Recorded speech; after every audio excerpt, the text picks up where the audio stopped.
ayan, ipakita lang ni Inday ang kanyang recipe for today. Na-prepare niya na lahat. So, dalawa ang recipe kong lulutuin for lunch and for dinner naman.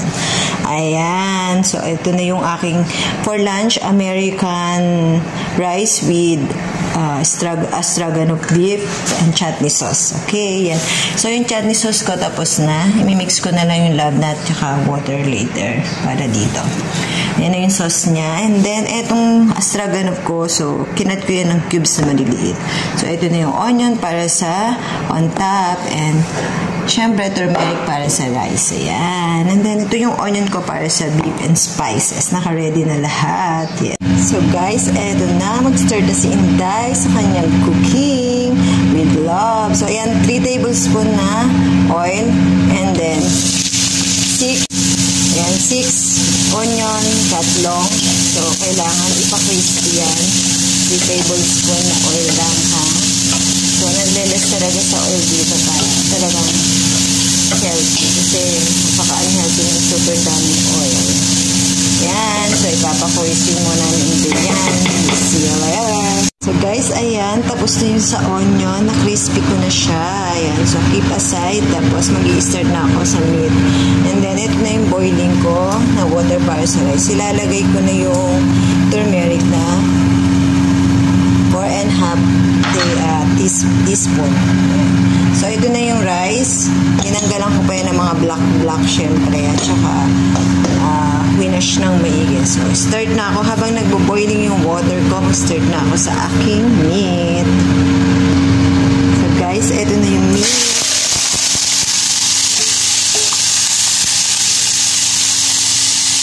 So, gagamitin nyo syempre yung the same oil na pinagpritusan nyo ng onion. So, ayan. So, pag medyo nagbago na yung kulay niya, lalagay na natin yung ibang ingredients. Okay.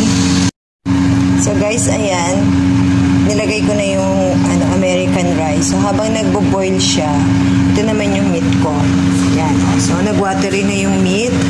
And then, change color na lang. I-add na natin ang iba pang ingredients. So, ayan, nagwa-watery na yung ating meat. I-add ko na ang 50 grams na butter. And then, ang crispy onion na ating inunang i-fry. Ayan. Mix. Okay.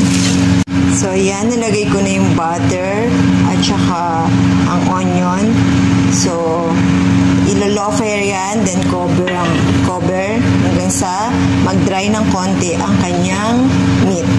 Ayan. So, habang nag-hintay naman ako sa aking rice. Ayan, guys. I'm still waiting. Ayan. So, ito, marami pang ingredients na kulang yan. Wala pa yung spices natin, garlic, tsaka yung cubes. Okay.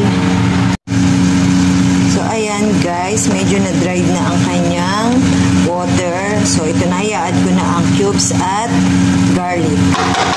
Okay. Yan.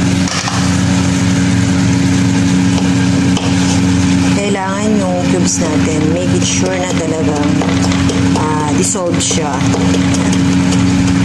Kasi para hindi siya nang mamumuo mamaya pag mix natin ang rice sa meat.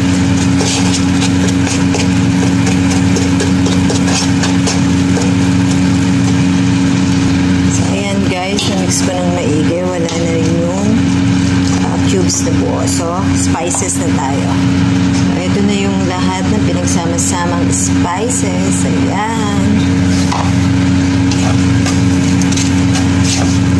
Ayan, waiting na lang tayo na lumambot ng maigi yung meat. Hanggang sa maluto siya. Then, ang rice ko, i-drain ko na yan. Check ko, tas drain. After nitong meat, pag okay na yung meat, sasama ko na yung rice. And then, 45 minutes ulit tayo sa low fire with metal on the bottom. Okay. Ayan, guys. Luto na yung rice. So, 3/4 cook pa lang yan kasi kailangan pa natin siyang i-low fire mamaya ng 45 minutes kasama ng meat. Ayan. So, iniintay ko na lang yung meat para siya lumambot. So, pag okay na to, mix na lang. O, diba? Ayan. Parang nagpa-fry na yung meat. Okay. So, guys, ayan, ready na ang meat. O, diba?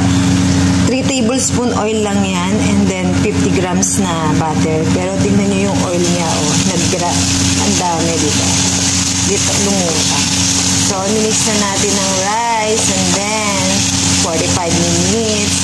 Yun, naka-ready na yung aking pile sa 45 minutes. Ito na yung rice waiting na. Ayan, wait. So, ayan guys. So, ready na yung meat. Nimix na natin ang rice. Dahan-dahan para hindi mag-break.